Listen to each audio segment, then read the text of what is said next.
The Pit and the Pendulum. I was sick, sick unto death with that long agony, and when they at length unbound me and I was permitted to sit, I felt that my senses were leaving me. The sentence, the dread sentence of death, was the last of distinct accentuation which reached my ears. After that, the sound of the inquisitorial voices seemed merged in one dreamy, indeterminate hum. This only for a brief period, for presently I heard no more. Yet for a while I saw, but with how terrible an exaggeration, I saw the lips of the black-robed judges. They appeared to me white, whiter than the sheet upon which I traced these words, and thin even to grotesqueness, thin with the intensity of their expression of firmness, of immovable resolution, of stern contempt of human torture.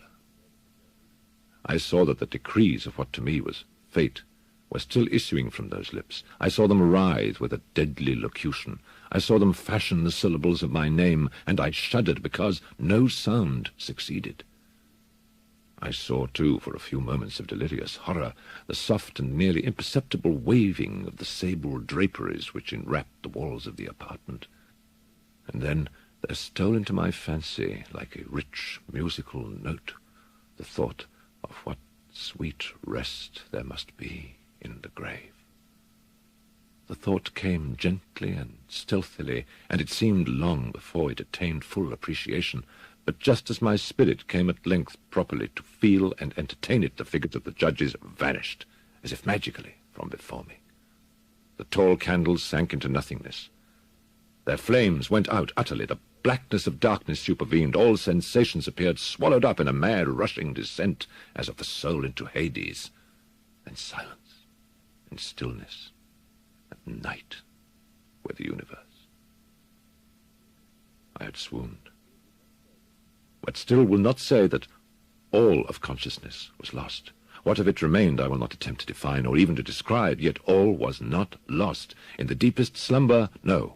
In delirium, no. In a swoon, no. In death, no. Even in the grave, all is not lost. Else there is no immortality for man. Arousing from the most profound of slumbers, we break the gossamer web of some dream. Yet in a second afterward, so frail may that web have been, we remember not that we have dreamed. In the return to life from the swoon, there are two stages. First, that of the sense of mental or spiritual. Secondly, that of the sense of physical existence. It seems probable that if, upon reaching the second stage, we could recall the impressions of the first, we would find these impressions eloquent in memories of the gulf beyond. And that gulf is what? How, at least, shall we distinguish its shadows from those of the tomb? These shadows of memory tell, indistinctly, of tall figures that lifted and bore me in silence, down, down, still down, till a hideous dizziness oppressed me at the mere idea of the interminableness of the descent. After this, I call to mind flatness and dampness, and then all is madness. The madness of a memory which busies itself among forbidden things. Very suddenly there came back to my soul motion and sound, the tumultuous motion of my heart, and in my ears the sound of its beating. Then a pause, in which all is blank, and again sound and motion and touch, a tingling sensation pervading my frame. Then the mere consciousness of existence, without thought, a condition which lasted long. And very suddenly thought, and shuddering terror, and earnest endeavor to comprehend my true state, then a strong desire to lapse into insensibility, then a rushing revival of soul, and a successful effort to move. And now a full memory of the trial, of the judges, of the sable draperies, of the sentence, of the sickness, of the swoon. So far, I had not opened my eyes. I felt that I lay upon my back, unbound. I reached out my hand, and it fell heavily upon something damp and hard. There I suffered it to remain for many minutes, while I strove to imagine where and what I could be. I longed, yet dared not, to employ my vision. I dreaded the first glance at objects around me. It was not that I feared to look upon things horrible, but that I grew aghast lest there should be nothing to see. At length, with a wild desperation at heart, I quickly unclosed my eyes. My worst thoughts then were confirmed. The blackness of eternal night encompassed me. I struggled for breath. The intensity of the darkness seemed to oppress and stifle me. The atmosphere was intolerably close. I still lay quietly and made effort to exercise my reason. I brought to mind the inquisitorial proceedings and attempted from that point to deduce my real condition. The sentence had passed, and it appeared to me that a very long interval of time had since elapsed, yet not for a moment did I suppose myself actually dead. Such a supposition, notwithstanding what we read in fiction, is altogether inconsistent with real existence. But where, and in what state was I? The condemned to death, I knew, perished usually at the auto da fes, and one of these had been held on the very night of the day of my trial.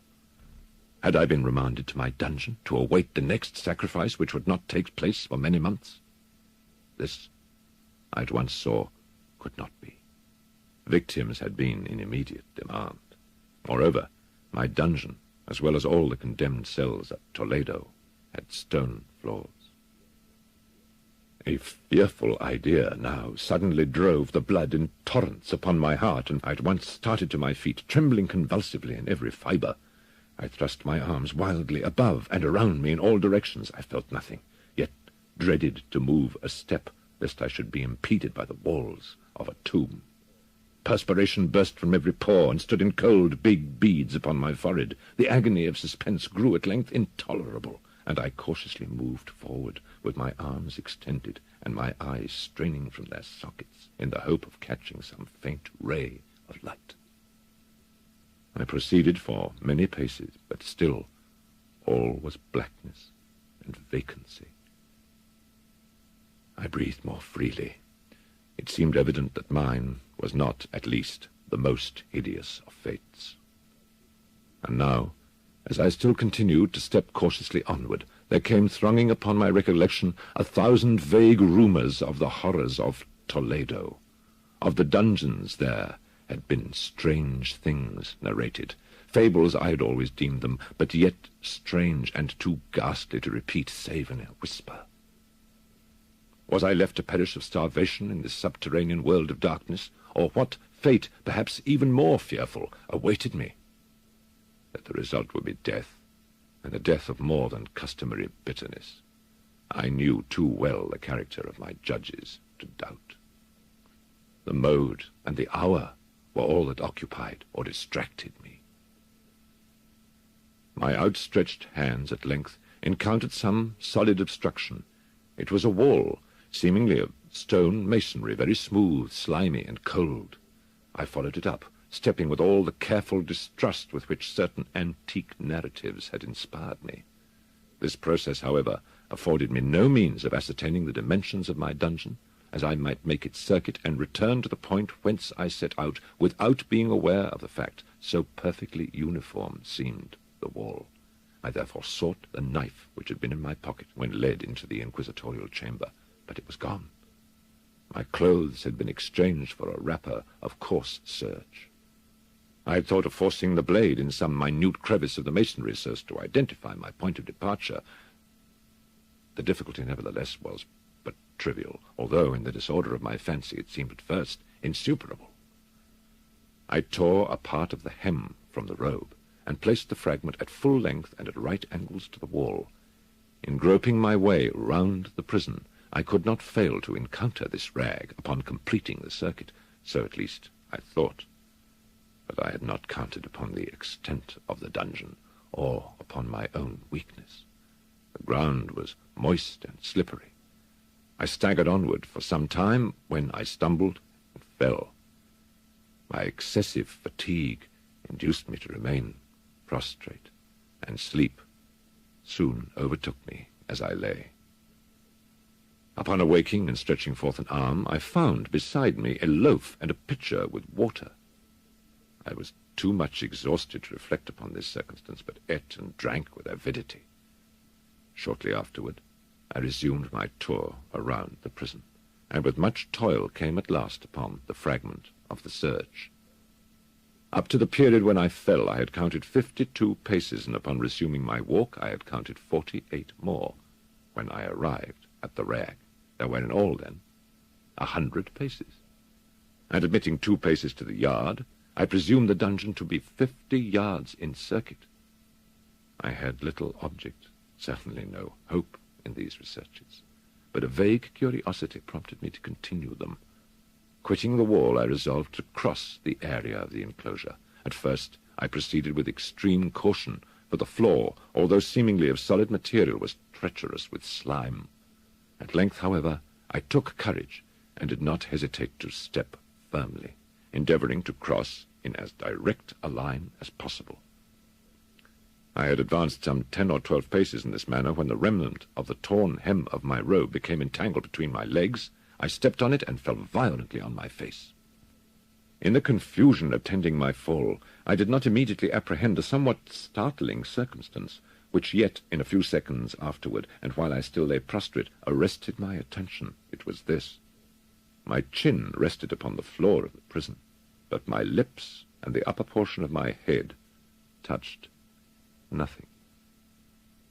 At the same time, my forehead seemed bathed in a clammy vapor, and a peculiar smell of decayed fungus arose to my nostrils. I put forward my arm and shuddered to find that I had fallen at the very brink of a circular pit, whose extent, of course, I had no means of ascertaining at the moment. Groping about the masonry just below the margin, I succeeded in dislodging a small fragment and let it fall into the abyss. For many seconds I hearkened to its reverberations as it dashed against the sides of the chasm in its descent. At length there was a sullen plunge into water, succeeded by loud echoes. At the same moment there came a sound resembling the quick opening and as rapid closing of a door overhead, while a faint gleam of light flashed suddenly through the gloom, and as suddenly faded away. I saw clearly the doom which had been prepared for me, and congratulated myself upon the timely accident by which I had escaped. Another step before my fall, and the world had seen me no more, and the death just avoided was of that very character which I had regarded as fabulous and frivolous in the tales respecting the Inquisition.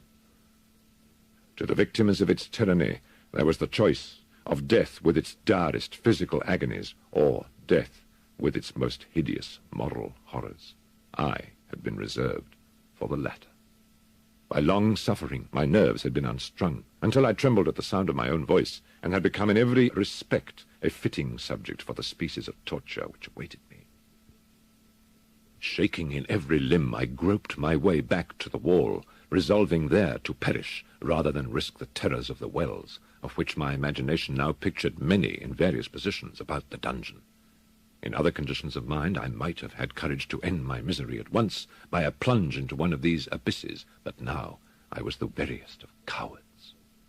Neither could I forget what I had read of these pits, that the sudden extinction of life formed no part of their most horrible plan. Agitation of spirit kept me awake for many long hours, but at length I again slumbered. Upon arousing, I found by my side, as before, a loaf and a pitcher of water. A burning thirst consumed me, and I emptied the vessel at a draught. It must have been drugged, for scarcely had I drunk before I became irresistibly drowsy. A deep sleep fell upon me, a sleep like that of death. How long it lasted, of course, I know not, but when once again I unclosed my eyes, the objects around me were visible by a wild, sulphurous luster, the origin of which I could not at first determine. I was enabled to see the extent and aspect of the prison. In its size I had been greatly mistaken. The whole circuit of its walls did not exceed 25 yards. For some minutes this fact occasioned me a world of vain trouble, vain indeed for what could be of less importance under the terrible circumstances which environed me than the mere dimensions of my dungeon. But my soul took a wild interest in trifles, and I busied myself in endeavors to account for the error I had committed in my measurement. The truth at length flashed upon me. In my first attempt at exploration I had counted 52 paces up to the period when I fell. I must then have been within a pace or two of the fragment of serge. In fact, I had nearly performed the circuit of the vault. I then slept, and upon awaking, I must have turned upon my steps, thus supposing the circuit nearly double what it actually was. My confusion of mind prevented me from observing that I began my tour with the wall to the left and ended with the wall to the right. I had been deceived, too, in respect to the shape of the enclosure. In feeling my way, I had found many angles, and thus deduced an idea of great irregularity. So potent is the effect of total darkness upon one arousing from lethargy or sleep. The angles were simply those of a few slight depressions or niches at odd intervals. The general shape of the prison was square. What I had taken for masonry seemed now to be iron or some other metal in huge plates, whose sutures or joints occasioned the depression. The entire surface of this metallic enclosure was rudely daubed in all the hideous and repulsive devices to which the charnel superstition of the monks has given rise. The figures of fiends in aspects of menace, with skeleton forms, and other more really fearful images, overspread and disfigured the walls. I observed that the outlines of these monstrosities were sufficiently distinct, but that the colours seemed faded and blurred, as if from the effects of a damp atmosphere. I now noticed the floor, too, which was of stone. In the centre yawned the circular pit from whose jaws I had escaped, but it was the only one in the dungeon. All this I saw indistinctly, and by much effort, for my personal condition had been greatly changed during slumber. I now lay upon my back, and at full length on a species of low framework of wood. To this I was securely bound by a long strap, resembling a surcingle. It passed in many convolutions about my limbs and body, leaving at liberty only my head and my left arm to such extent that I could, by dint of much exertion, supply myself with food from an earthen dish, which lay by my side on the floor. I saw to my horror that the pitcher had been removed. I say to my horror, for I was consumed with intolerable thirst. This thirst it appeared to be the design of my persecutors to stimulate, for the food in the dish was meat pungently seasoned. Looking upward, I surveyed the ceiling of my prison. It was some 30 or 40 feet overhead, and constructed much as the side walls. In one of its panels, a very singular figure riveted my whole attention. It was the painted figure of Time, as he is commonly represented, save that, in lieu of a scythe, he held, what at a casual glance I supposed to be the pictured image of a huge pendulum, such as we see on antique clocks. There was something, however, in the appearance of this machine which caused me to regard it more attentively. While I gazed directly upward at it, for its position was immediately over my own, I fancied that I saw it in motion. In an instant afterward, the fancy was confirmed. Its sweep was brief and, of course, slow. I watched it for some minutes, somewhat in fear, but more in wonder. Wearied at length with observing its dull movement, I turned my eyes upon the other objects in the cell. A slight noise attracted my notice, and looking to the floor, I saw several enormous rats traversing it. They had issued from the well, which lay just within view to my right. Even then, while I gazed, they came up in troops, hurriedly, with ravenous eyes, allured by the scent of the meat. From this it required much effort and attention to scare them away. It might have been half an hour, perhaps even an hour, for I could take but imperfect note of time, before I again cast my eyes upward. What I then saw confounded and amazed me. The sweep of the pendulum had increased in extent by nearly a yard. As a natural consequence, its velocity was also much greater, but what mainly disturbed me was the idea that it had perceptibly descended. I now observed, with what horror it is needless to say, that its nether extremity was formed of a crescent of glittering steel, about a foot in length, from horn to horn, the horns upward, and the under edge evidently as keen as that of a razor. Like a razor also, it seemed massive and heavy, tapering from the end into a solid and broad structure above. It was appended to a weighty rod of brass, and the whole hissed as it swung through the air. I could no longer doubt the doom prepared for me by monkish ingenuity in torture. My cognizance of the pit had become known to the inquisitorial agents, the pit whose horrors had been destined for so bold a recusant as myself. the pit typical of hell and regarded by rumour as the ultima thule of all their punishments. The plunge into this pit I had avoided by the merest of accidents, and I knew that surprise or entrapment into torment formed an important portion of all the grotesquerie of these dungeon deaths. Having failed to fall, it was no part of the demon plan to hurl me into the abyss, and thus a different and a milder destruction awaited me. Milder! I half smiled in my agony as I thought of such application of such a term. What boots it to tell of the long, long hours of horror more than mortal, during which I counted the rushing oscillations of the steel, inch by inch, line by line, with a descent only appreciable at intervals that seemed ages, down and still down it came. Days passed. It might have been that many days passed, ere it swept so closely over me as to fan me with its acrid breath. The odour of the sharp steel forced itself into my nostrils. I prayed, I wearied heaven with my prayer for its more speedy descent. I grew frantically mad, and struggled to force myself upward against the sweep of the fearful scimitar, and then I fell suddenly calm, and lay smiling at the glittering death, as a child at some rare bauble. There was another interval of utter insensibility. It was brief, for upon again lapsing into life, there had been no perceptible descent in the pendulum.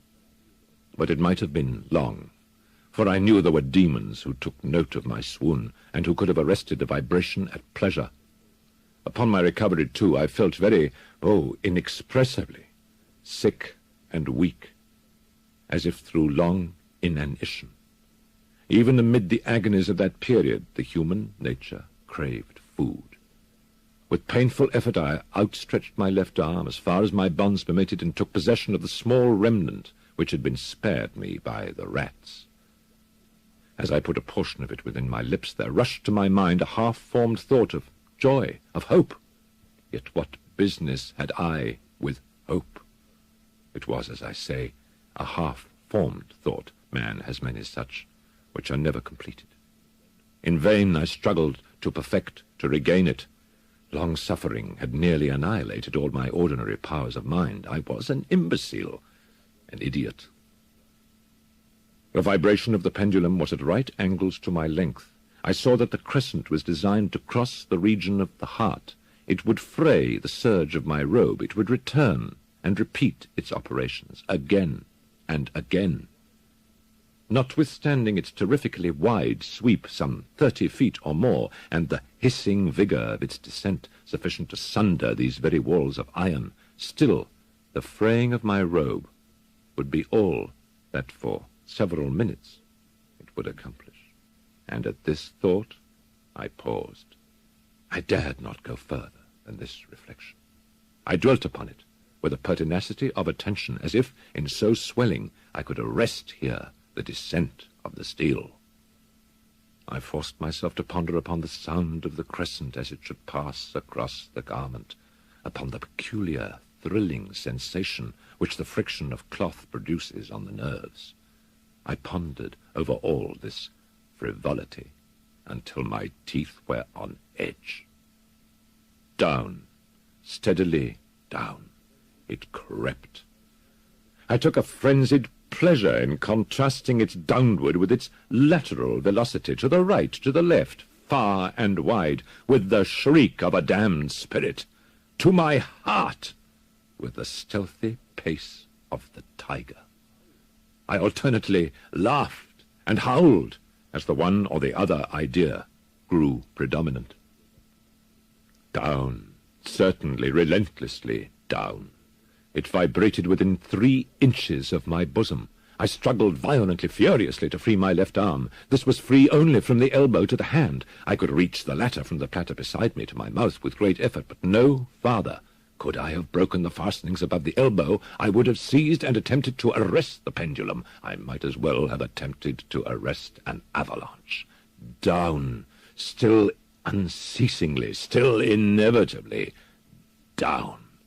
I gasped and struggled at each vibration. I shrank convulsively at its every sweep. My eyes followed its outward or upward whirls with the eagerness of the most unmeaning despair. They closed themselves spasmodically at the descent, although death would have been a relief. Oh, how unspeakable! Still, I quivered in every nerve to think how slight a sinking of the machinery would precipitate that keen, glistening axe upon my bosom. It was hope that prompted the nerve to quiver, the frame to shrink. It was hope, the hope that triumphs on the rack, that whispers to the death-condemned even in the dungeons of the Inquisition. I saw that some 10 or 12 vibrations would bring the steel in actual contact with my robe, and with this observation there suddenly came over my spirit all the keen, collected calmness of despair.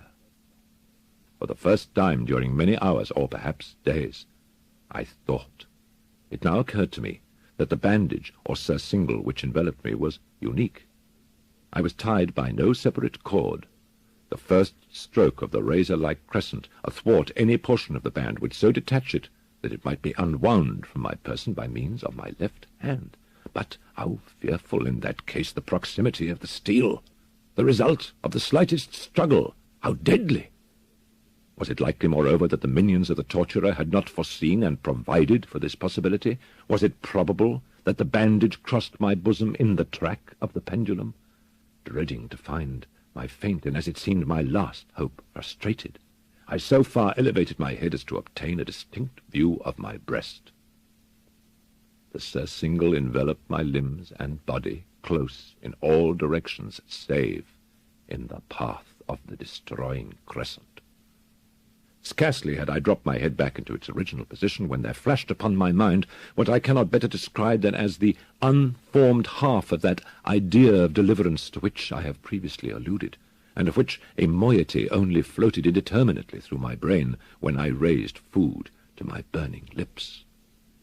The whole thought was now present, feeble, scarcely sane, scarcely definite, but still entire. I proceeded at once, with the nervous energy of despair, to attempt its execution. For many hours, the immediate vicinity of the low framework upon which I lay had been literally swarming with rats. They were wild, bold, ravenous, their red eyes glaring upon me as if they waited but for motionlessness on my part to make me their prey. To what food, I thought, have they been accustomed in the well? They had devoured, in spite of all my efforts to prevent them, all but a small remnant of the contents of the dish. I had fallen into an habitual seesaw or wave of the hand about the platter, and at length the unconscious uniformity of the movement deprived it of effect. In their voracity, the vermin frequently fastened their sharp fangs in my fingers. With the particles of the oily and spicy viand which now remained, I thoroughly rubbed the bandage wherever I could reach it. Then, raising my hand from the floor, I lay breathlessly still. The ravenous animals were startled and terrified at the change, at the cessation of movement. They shrank alarmedly back. Many sought the well, but this was only for a moment. I had not counted in vain upon their voracity. Observing that I remained without motion, one or two of the boldest leaped upon the framework and smelt at the surcingle. This seemed the signal for a general rush. Forth from the well they hurried in fresh troops. They clung to the wood, they overran it, and leaped in hundreds upon my person. The measured movement of the pendulum disturbed them not at all. Avoiding its strokes, they busied themselves with the anointed bandage. They pressed, they swarmed upon me in ever-accumulating heaps. They writhed upon my throat. Their cold lips sought my own. I was half stifled by their thronging pressure. Disgust, for which the world has no name, swelled my bosom, and chilled with a heavy clamminess my heart. Yet 1 minute, and I felt that the struggle would be over. Plainly, I perceived the loosening of the bandage. I knew that in more than one place it must be already severed. With a more than human resolution, I lay still. Nor had I erred in my calculations, nor had I endured in vain. I at length felt that I was free. The surcingle hung in ribbons from my body, but the stroke of the pendulum already pressed upon my bosom. It had divided the serge of the robe. It had cut through the linen beneath. Twice again it swung, and a sharp sense of pain shot through every nerve. But the moment of escape had arrived. At a wave of my hand, my deliverers hurried tumultuously away, with a steady movement, cautious, sidelong, shrinking, and slow. I slid from the embrace of the bandage and beyond the reach of the scimitar. For the moment, at least, I was free. Free, and in the grasp of the Inquisition. I had scarcely stepped from my wooden bed of horror upon the stone floor of the prison when the motion of the hellish machine ceased, and I beheld it drawn up by some invisible force through the ceiling. This was a lesson which I took desperately to heart. My every motion was undoubtedly watched. Free. I had but escaped death in one form of agony, to be delivered unto worse than death in some other. With that thought I rolled my eyes nervously around on the barriers of iron that hemmed me in. Something unusual, some change which at first I couldn't appreciate distinctly, had taken place in the apartment. For many minutes of a dreamy and trembling abstraction I busied myself in vain, unconnected conjecture. The mystery of the alteration in the chamber broke at once upon my understanding. I have observed that although the outlines of the figures upon the walls were sufficiently distinct, yet the colours seemed blurred and indefinite. These colours had now assumed, and were momentarily assuming, a startling and most intense brilliancy that gave to the spectral and fiendish portraitures an aspect that might have thrilled even firmer nerves than my own. Demon eyes, of a wild and ghastly vivacity, glared upon me in 1,000 directions, where none had been visible before, and gleamed with the lurid lustre of a fire that I could not force my imagination to regard as unreal. Even while I breathed, there came to my nostrils the breath of the vapour of heated iron. A suffocating odour pervaded the prison. A deeper glow settled each moment in the eyes that glared at my agonies. A richer tint of crimson diffused itself over the pictured horrors of blood. I panted, I gasped for breath. There could be no doubt of the design of my tormentors. O most unrelenting, O most demoniac of men! I shrank from the glowing metal to the centre of the cell. Amid the thought of the fiery destruction that impended, the idea of the coolness of the well came over my soul like balm. I rushed to its deadly brink. I threw my straining vision below. The glare from the enkindled roof illumined its inmost recesses. Yet for a wild moment did my spirit refuse to comprehend the meaning of what I saw. At length it wrestled its way into my soul. It burned itself in upon my shuddering reason. Oh, horror! Oh, any horror but this! With a shriek, I rushed from the margin and buried my face in my hands, weeping bitterly. The heat rapidly increased, and once again I looked up, shuddering as with a fit of the ague. There had been a second change in the cell, and now the change was obviously in the form. The inquisitorial vengeance had been hurried by my twofold escape, and there was to be no more dallying with the king of terrors. The fearful difference quickly increased with a low rumbling or moaning sound. In an instant the apartment had shifted its form into that of a lozenge, but the alteration stopped not here. I neither hoped nor desired it to stop. I could have clasped the red walls to my bosom as a garment of eternal peace. Death, I said, any death but that of the pit. Fool! Might I not have known that into the pit was the object of the burning iron to urge me? Could I resist its glow? Or, if even that, could I withstand its pressure? And now flatter and flatter grew the lozenge, with a rapidity that left me no time for contemplation. I shrank back, but the closing walls pressed me resistlessly onward. At length, for my seared and writhing body, there was no longer an inch of foothold upon the firm floor of the prison. I struggled no more. But the agony of my soul found vent in one loud, long, and final scream of despair. I felt that I tottered upon the brink. I averted my eyes. There was a discordant hum of human voices. There was a loud blast, as of many trumpets. There was a harsh grating, as of 1,000 thunders. The fiery walls rushed back. An outstretched arm caught my own as I fell, fainting, into the abyss. It was that of General Lasalle. The French army had entered Toledo. The Inquisition was in the hands of its enemy.